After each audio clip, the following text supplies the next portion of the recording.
Olá, bom dia a todos, bem-vindos. Eu sou o André, estás no canal Águia, um canal que fala sobre o Benfica e também sobre a seleção nacional. Temos estado aqui a acompanhar o Mundial do Qatar 2022. Portugal estava a fazer até um bom desempenho, até ao jogo contra Marrocos. Portanto, na fase de grupos estivemos bem, nos oitavos de final estivemos muito bem, com uma vitória histórica sobre a Suíça por 6-0. E atenção que a Suíça tem uma seleção forte e um bom selecionador, mas de facto fizemos um jogo muito bom contra a Suíça, que perspectivava altos voos. A questão é que chegamos aos quartos de final contra Marrocos, uma equipa teoricamente inferior, e perdemos. Mas antes de mais dizeres um ponto prévio, que já deverias ter dito no início do vídeo, eu já tinha feito um vídeo ontem, portanto o vídeo esteve disponível cerca de 1 hora e tal, 2 horas. Se vocês já viram esse vídeo ontem, basicamente vou dizer a mesma coisa que disse ontem. Infelizmente o vídeo de ontem, por lapso, apaguei o vídeo, estava a tentar editar, depois apaguei sem querer. Basicamente vou dizer a mesma coisa, por acaso era um vídeo que eu até gostei muito e que estava muito bem resumida e muito bem explicado o fracasso de Portugal. Não sei se vou conseguir replicar da mesma forma, mas basicamente vou dizer aquilo que disse ontem. Bom, então, no meu entender, Portugal teve muita bola, muita posse, mas não sabia o que fazer com ela. Ou seja, era uma posse consentida, mas que não dava frutos. Na prática, o facto de teres a bola não significava oportunidades de golo. Significava, sim, que tinhas uma equipa a defender, com 10 homens atrás da linha da bola, que era Marrocos, e tinhas uma equipa com bola, mas que lenta de processos.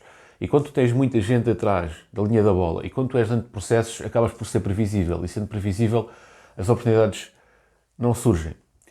Portugal também jogou na profundidade, mas estava a dar profundidade apenas com 2 jogadores, que eram os 2 laterais. No caso, o Rafael Guerreiro e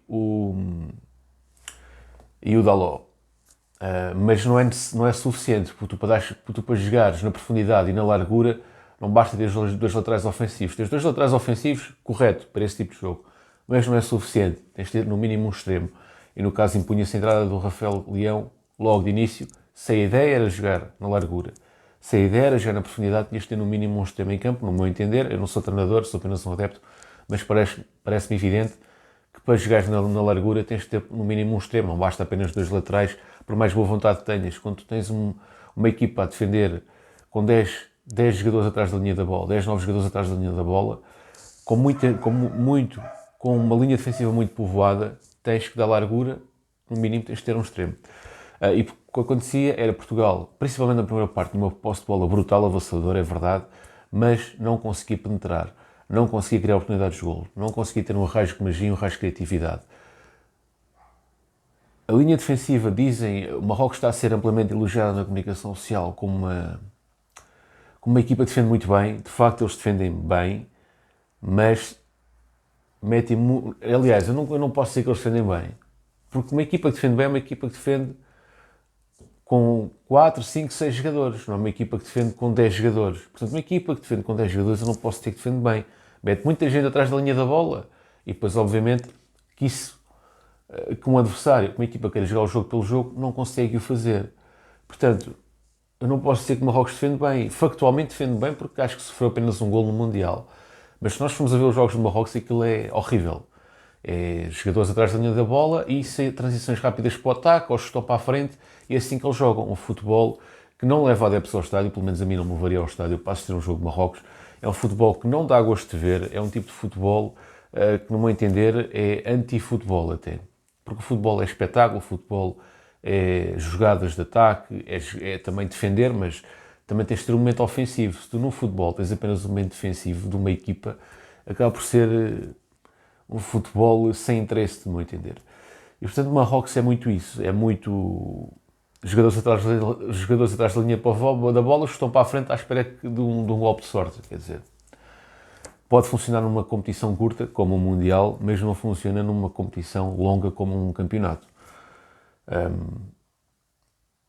É uma receita que eu pessoalmente não gosto. A segunda parte, Portugal criou algumas oportunidades, o Fernando Santos tentou emendar a mão, fez algumas trocas, colocou logo o João Cancelo e o Ronaldo logo no início. Portugal criou algumas oportunidades, no meu entender, criou oportunidades mais do que suficientes para virar o jogo. No entanto, não o virou. Porquê? Porque tem uma parte de avanço. A primeira parte que Portugal teve contra Marrocos, embora Portugal tivesse muita posse de bola, foi uma primeira parte que eu considero um pouco a medo. Portugal não arriscava, Portugal não criava desequilíbrios, e por vezes tu, para criar desequilíbrios numa equipa que está a defender com muitos homens, tens que forçar, e forçar é colocar mais homens na frente ainda. Mandares avançar, se for preciso, os defesas. É verdade que corres o risco depois de fazer um contra-ataque, corres, mas se tu não arriscares, vai acontecer o que aconteceu. Vais andar ali com a bola passar de um lado para o outro, e depois o Marrocos acaba por marcar com um golpe de sorte e tu não consegues marcar na segunda parte por mais que tentes. Porquê? Porque eles estão a defender com muitos jogadores e porque tem um guarda-redes, o Bono, super inspirado. O guarda-redes, o Bono, esteve super inspirado. Num dia normal, Marrocos tinha perdido este jogo. Na segunda parte, Portugal criou oportunidades. Aliás, na primeira parte tivemos logo uma por João Félix e por Bruno Fernandes, que foi à trave. Depois, na segunda parte, tivemos novamente João Félix, tivemos outra do Bruno Fernandes, tivemos uma do Cristiano Ronaldo isolado, tivemos outra do Pepe. Portanto, tivemos 4 oportunidades claras de gol que não resultaram. Portanto, bastaria Portugal marcar uma dessas para o jogo ir a prolongamento. Não marcou, acabou por ser injusto. Não que Portugal tenha feito uma grande exibição, não fez. Portugal fez uma má exibição, mas Marrocos conseguiu ainda fazer uma exibição pior do que Portugal. Eu, se fosse adepto de Marrocos, não gostaria de ver a minha seleção a jogar assim, tal como não gostei de ver. Gostei de ganhar o Euro 2016, mas não gostei de ver Portugal a jogar daquela maneira. E Portugal jogava de uma forma não tão defensiva como Marrocos. Jogava de uma forma... moldava-se ao adversário, mas não era estritamente defensivo. E Marrocos é estritamente defensivo. Está a resultar, estão a ter bons resultados, mas estão a ter um péssimo futebol, Marrocos. E acho que um árbitro que tivesse... Um árbitro inglês, um árbitro que penalizasse o antijogo, esta equipa de Marrocos nunca venceria Portugal. Porque, é assim, tivemos várias perdas de tempo, principalmente na segunda parte, houve muito pouco tempo útil de jogo. O guarda-redes Bono agarrava-se muito à bola, portanto demorava muito tempo a libertar a bola. Quando havia faltas, havia muito tempo para a marcação das faltas. Houve muitos jogadores de Marrocos a fazerem antijogo, a mandarem-se para o chão, a simularem lesões. Houve jogo duro, houve entradas no limite e essas entradas não foram penalizadas com o amarelo. Portanto, com o árbitro que fizesse uma gestão de jogo que penalizasse o anti-jogo, que era aquilo que os árbitros deveriam fazer todos, esta equipa, provavelmente Marrocos, nunca chegaria a esta fase do Mundial e perderia contra Portugal tranquilamente. Era o árbitro começar a mostrar amarelos, olha, 1, 2, 3 faltas seguidas. Penso eu que, segundo a lei, acho que não mudou, é amarelo.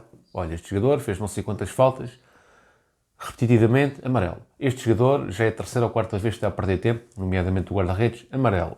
Este jogador já é a segunda ou terceira vez que se manda para o chão para simular faltas, amarelo. Este jogador já entrou aqui no limite, quase na canela, já é a segunda ou terceira vez, amarelo. Os jogadores de Marrocos teriam que mudar o seu tipo de jogo. E mudando o seu tipo de jogo, já não poderiam entrar tão à bruta, já não poderiam parar, fazer tantas paragens. Íamos ter mais tempo útil de jogo, íamos ter um futebol mais corrido e provavelmente Portugal poderia marcar o seu golo. Não que Portugal tenha jogado bem, mais uma vez digo, jogou mal, mas Marrocos conseguiu jogar pior, conseguiu fazer antijogo e um antijogo permitido pelo árbitro. Já que estou a falar no árbitro, vou já avançar para os penaltis, pelo menos um deles é penalti, claro, o de Bruno Fernandes é duvidoso, mas o Otávio foi claramente agarrado e portanto ficou um penalti para marcar a favor de Portugal. Poderia logo... Não me recordo exatamente o minuto, mas havia tempo suficiente para Portugal marcar esse gol de penalti, caso o conseguisse, e virar o jogo. Portanto, não aconteceu, infelizmente não aconteceu. E Portugal acabou por ser eliminado. Melhores em campo, para mim, houve 3 jogadores que foram bons. João Félix, acho que o João Félix está-se a tornar o padrão do meio campo português. Sempre muito bem, que teve 2 oportunidades de golo, criou o jogo, tentou pegar na equipa. João Félix, um dos melhores em campo. Pepe também pela atitude que teve e pela forma como apareceu na segunda parte, a tentar criar desequilíbrios. Por vezes Pepe aparecia num momento ofensivo para tentar criar alguma surpresa, portanto tentou tudo o Pepe e também teve bem no capítulo defensivo. Pepe ia à área adversária e voltava para a sua, portanto tinha pulmão para tudo, mesmo quase aos 40 anos, portanto Pepe... Os meus parabéns ao Pepe, ao João Félix e ao Bruno Fernandes, que também teve uma bola na trave, tentou, também teve ali alguns momentos maus, alguns falsos espalhados, Bruno Fernandes, mas em termos gerais, Bruno Fernandes também foi dos que mais tentou, portanto Bruno Fernandes também merece aqui o meu destaque. Em relação ao Ronaldo, que entrou a 5 minutos da segunda parte, Eu acho que teve um bom jogo, tentou, não é? Logo, mal chegou, Portugal estava muito apático, fez logo um cruzamento para a área. Depois também tentou uma assistência, salvo erro, para o João Félix, se não me engano, que a bola, o Ronaldo recebe a bola, toca para o Félix chuta por cima. Também teve um remate perigoso que ia quase isolado, portanto tinha um jogador ao seu lado e rematou e permitiu a defesa de Bono. Portanto, o Ronaldo também não teve assim, não foi o Ronaldo dos outros anos, mas teve uma exibição razoável.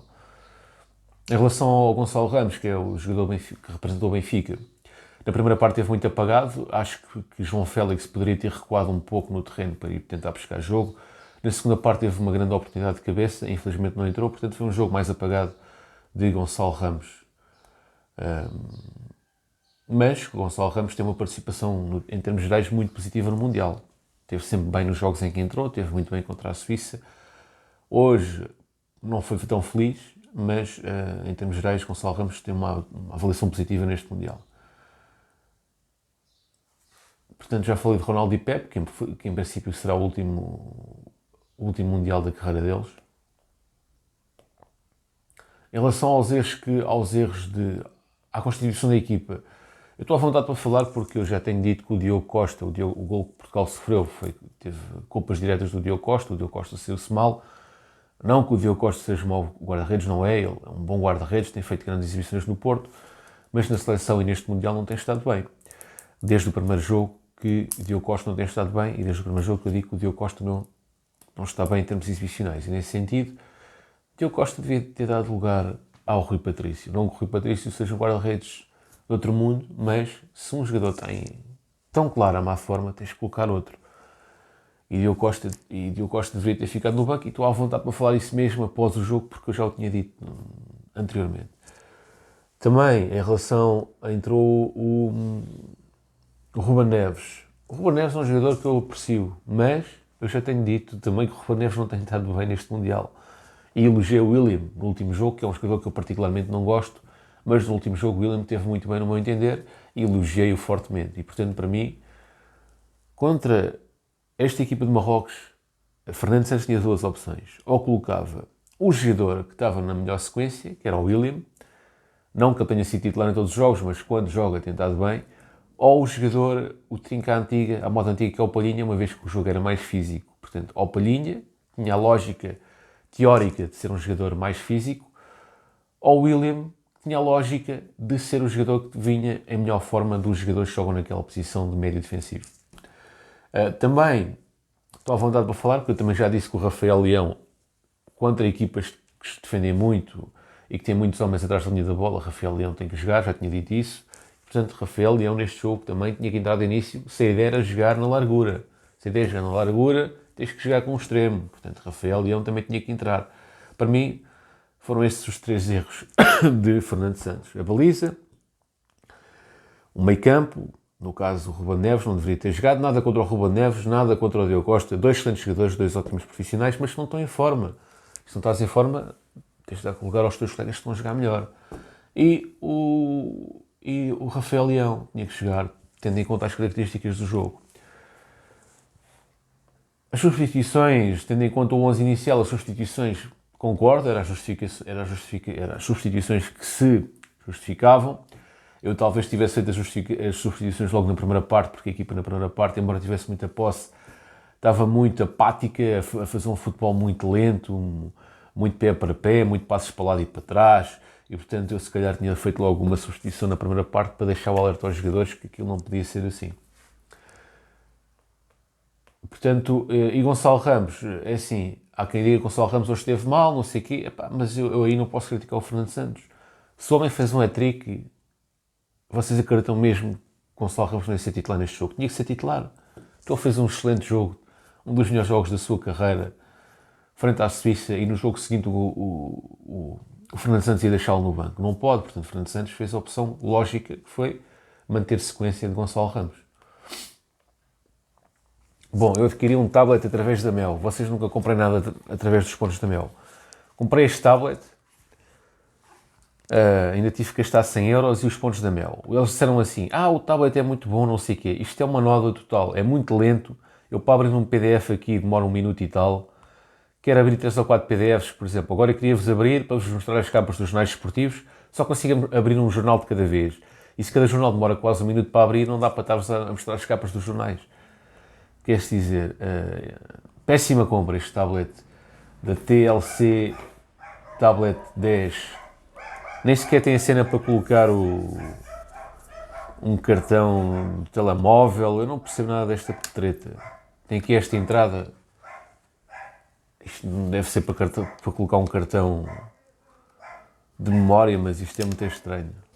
Péssima compra.